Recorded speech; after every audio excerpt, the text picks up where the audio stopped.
everyone, it's Froggy, and today we're going to be talking about cross-stitching. So this is a hobby that I do pretty frequently. I really enjoy cross-stitching. I think it's a lot of fun.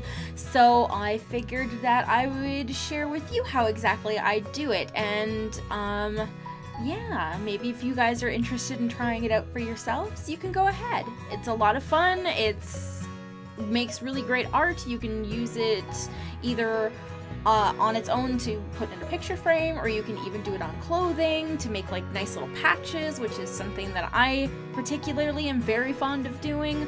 So I'm going to quickly show you everything that you're going to need and tell you a little bit of how to do it, and then I will forward it to the end of the cross stitch and show you how to finish it off. So the first thing that you're going to need is an idea. So you're going to want to find yourself a pattern. You can either start with a starter kit, and you can get those at any craft store, or you can just do like I did, find yourself an interesting pattern online and start from that. So the way that you can find patterns is you can either purchase a pattern, so you can purchase them from Etsy.com, or you can do what I did and look on Google for a free pattern. So you can either look for cross-stitch patterns in, like, specifically if you've got a character or a picture type in mind, then you can type that with cross-stitch pattern. You can look for pixel art, that'll work the same, or you can look for anything along those lines. Voxel works too.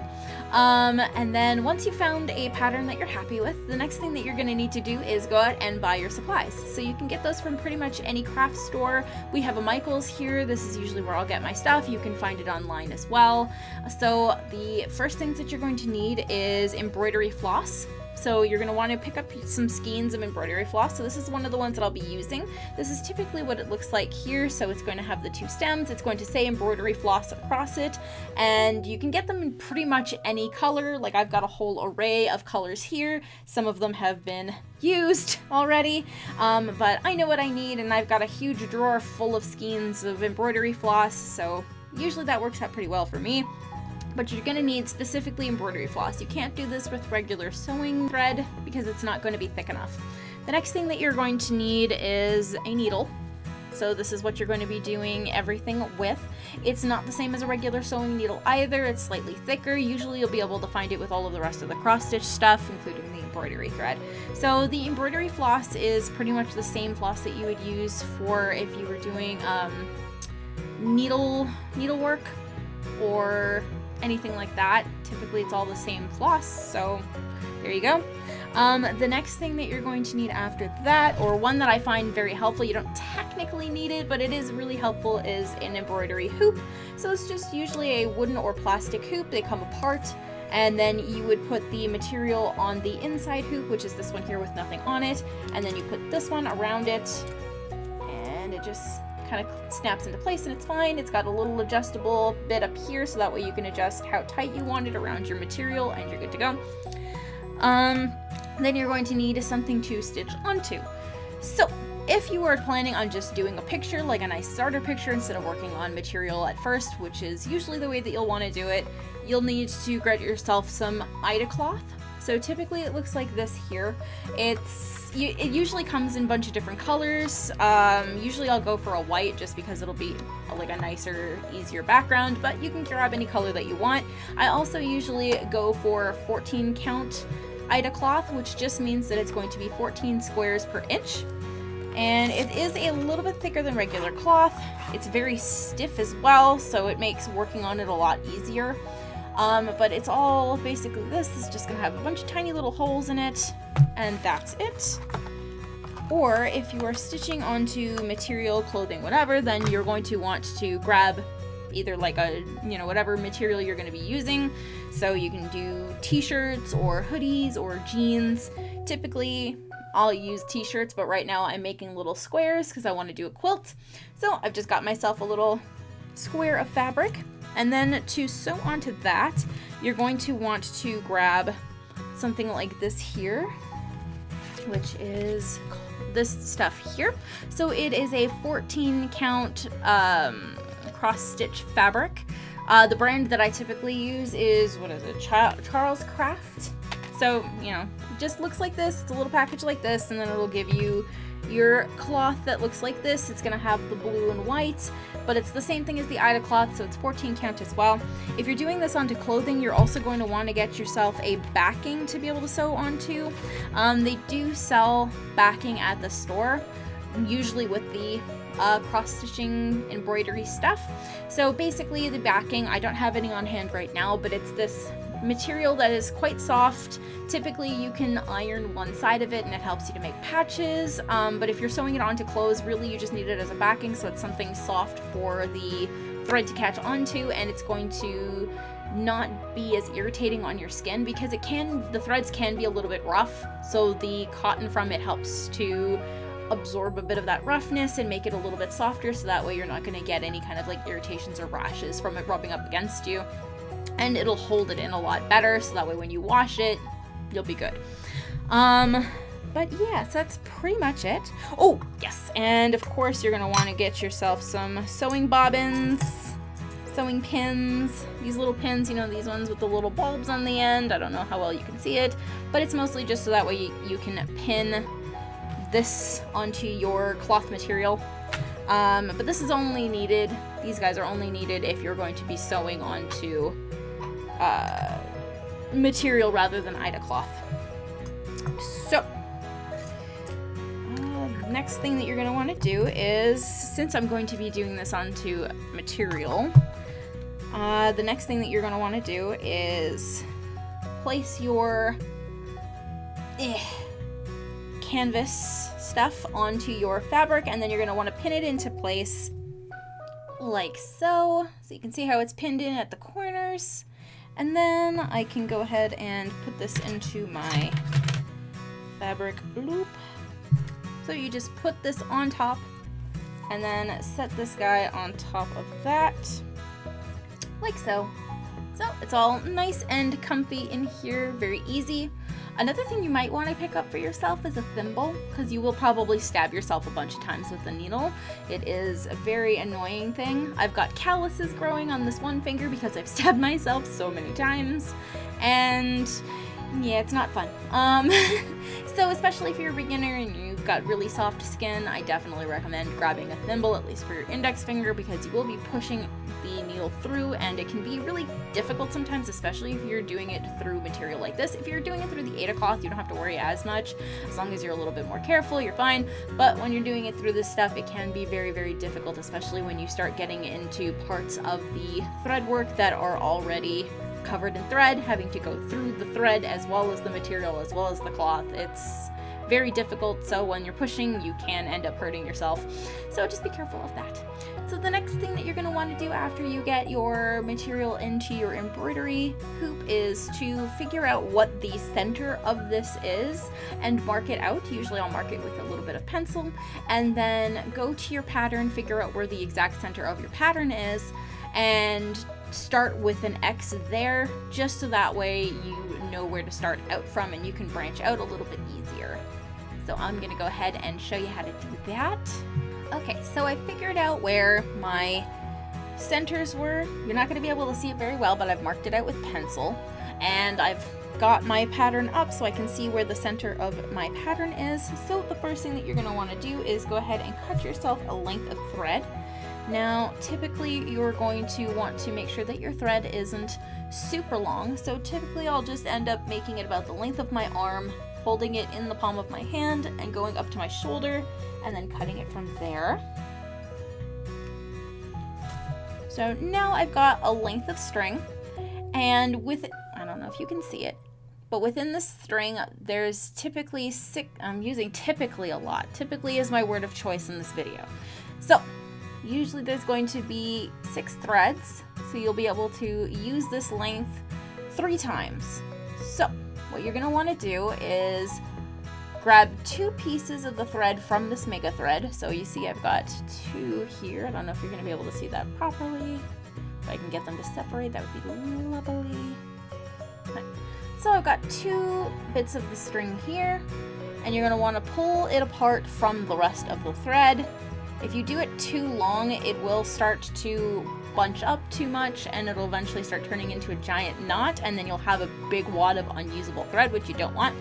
So just be careful not to do it too long. And then make sure you thread your needle. So it's just gonna put it through my needle here, and then usually licking your fingers and rolling it around to get it to stay together is good. There we go. Thread needle. Okay. So now I've got my 2 groups of 2. I've got my needle in the center of it. So right now it's a set of 4. And then what you're going to want to do, and it's going to be a little bit difficult to see on here, unfortunately, but usually these threads, ooh, maybe this one will be a little bit easier to show you exactly what I'm talking about. Let's see if I can pull out the Aida cloth. I don't know if this will be more helpful to you or not. No, this won't be helpful. So the Aida cloth is a little bit different than the cross-stitching canvas that I'm using for the material. So with the Aida cloth, typically how it is you'll have a bunch of little squares, little holes within it, and then you'll have a bigger square of fabric in the center, and you'll want to go from one little hole to the diagonal hole from it. In this one, it's all open, so you've got a bunch of little holes, and then you'll have like a connector holes around it, and then you'll have the big square in the center. So what you're going to want to do is go from one little square here.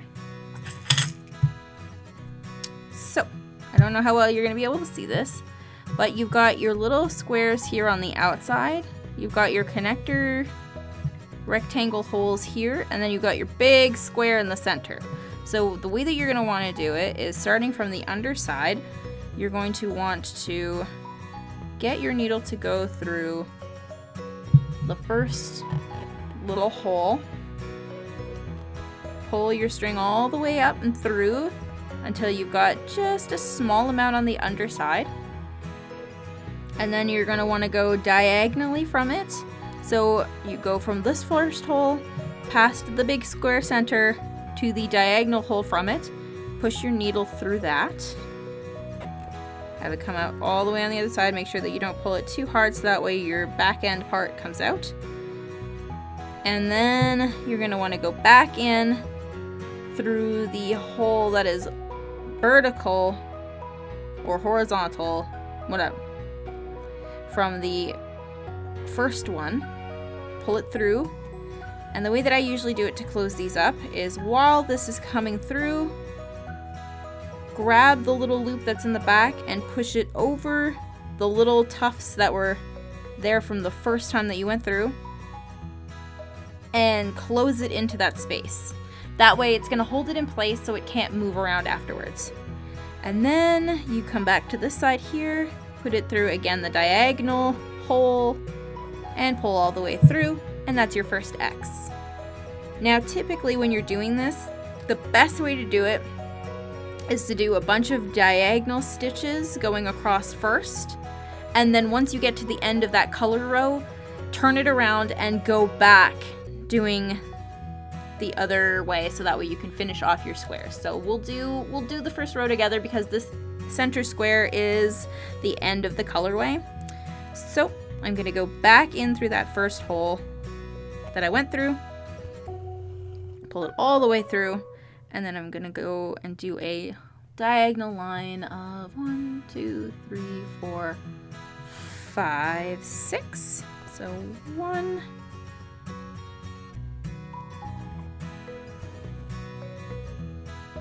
2, nope. You have to be careful where you're stabbing. There we go. 3,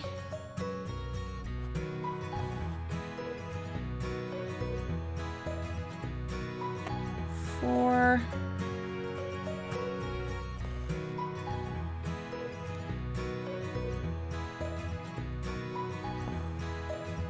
5,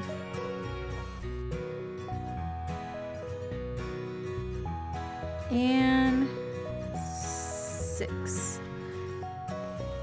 Now, did you see what I did there? So I went in from here, did the diagonal, and then I came out vertical, the one that I went into, and came out this way, and then went diagonal again, and then went vertical. So diagonal, vertical, diagonal, vertical, diagonal, vertical.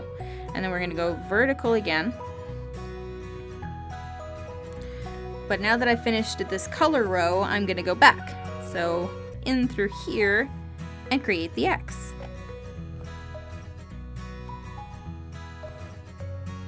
2, 3,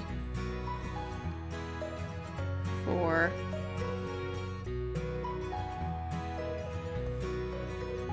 5,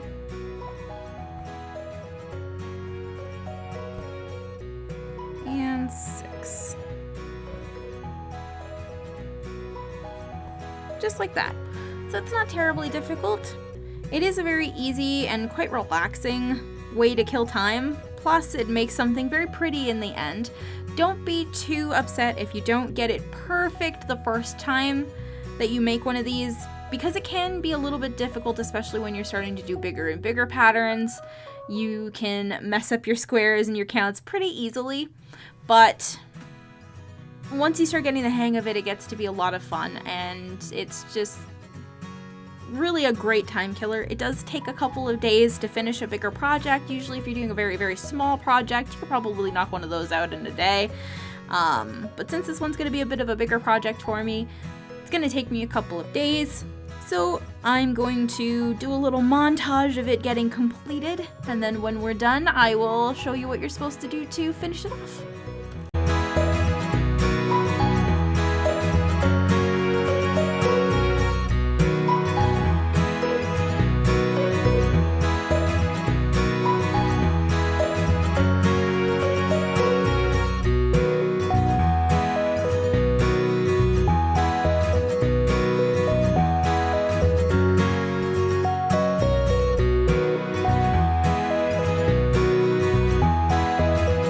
Right, so the project is complete. I'm pretty sure you guys were able to figure it out, but before I show you the final product, there's a couple of things that I really want to talk about first. So for that cotton backing stuff that I was talking about earlier, this is what it looks like here. It's just a big sheet. It's got one side that's really soft, and then another side that's more coarse. This is more of the sticky side that you're supposed to melt into the product. If you were going to be making patches, I'm not entirely sure how that works in particular, because I've never actually made like patches before that you can like, you know, sew onto or iron onto other things. So I've just usually sewn right onto the article of clothing. So if you're sewing onto clothing, you're going to want to have this cottony side out, and then the more coarse side that you're supposed to iron facing like onto the material. And when you're going to be sewing it on, when you're putting your big canvas, so the one with the blue threads that I was showing you earlier, when you're pinning it onto your article of clothing, you're going to want to pin this as well. So make sure that you cut this out to the same size as the canvas, and then put this part on the inside of the clothing, and then put the canvas on the outside of the clothing, and pin all three items together before you start to sew anything on. And then once you're finished, you can cut this out so that way it is roughly the same size as your stitched on artwork. So you'll just want to cut right up close to the threads, but make sure that you're not cutting into the threads, obviously. And then that way it won't irritate the skin or anything like that. So let's go ahead and continue on with this art project. So this is the finished piece here. It's a very cute oddish. So what you're going to want to do from here, now that I've completed it, is you're going to pull it out of the ring. So like this. And then you're still going to have your canvas stuck to it. So the next thing that you're going to want to do is cut down the canvas to a smaller size, like so. Make sure that you fold down the fabric so that way you're not cutting it as well. So it's a much smaller size, and it's going to make this next part easier. So the next thing that you're going to want to do is to start pulling these little threads out. So you're going to grab one of the threads like this and slowly tug it all the way across. It might get a little bit caught. That's normal for this kind of stuff, but you're going to want to start pulling it out. It'll be a lot easier on the edges where it's not actually touching any of the thread, but once you start having to pull through the thread, it can become a little bit difficult. Usually if you're really struggling, I'll take a pair of tweezers and it'll help me to grip onto it better and yank it out. You can also jostle it around when you're pulling it out, so that way it'll wiggle it and make it a little bit easier to come out. If you can't get them all completely out, it's not the end of the world. They might snap and break off inside your artwork. So it'll just make it a tiny bit stiff, which is okay until you start washing it, and then it'll soften up. So it'll be a lot easier that way. But you want to make sure that you get as many of them out as you possibly can, just so that way you'll have a nice, clean piece of artwork like this. So it's all gone. You can see that it's very floppy. If it's a little bit stiff, that's fine. You can go ahead and wash it. You can wash these in, I would recommend cold water. Do it with your darks and colors, just in the case your thread does bleed. If you are doing this from clothing, I recommend turning your clothes inside out, so that way you have the outside part facing outside, or the inside part I should say facing outside, and the outside part facing inside, so that way you're not going to damage it. But if you are just doing it straight on a sheet like this, like I am, you can go ahead and do it on a very gentle cycle, and don't put it into the dryer. Let it air dry, no matter which way you're doing it. Just make sure that you're letting it air dry, so that way it doesn't tumble around and get messed up in the dryer. But yeah, that's pretty much it. So this is my little cutie here. If you are doing it on patches like I am, and they do come out kind of like wrinkly and it's very stiff, after you wash it, even if it's still stiff then, you can go ahead and lightly iron it to make it more flat, and it'll come out very nice. But anyway, so that's the end of this video. I'm going to be making a whole bunch more of these little dudes. If you want to see my works in a project, if you want to see what I'm doing, you can go ahead and follow me on Instagram. I'm going to be posting all kinds of pictures of these and, you know, stuff from my everyday life as well over there. It's everything from me. I hope you guys enjoyed this video, and if you want to see more videos from me, then don't forget to like, comment, and subscribe. Thanks for watching.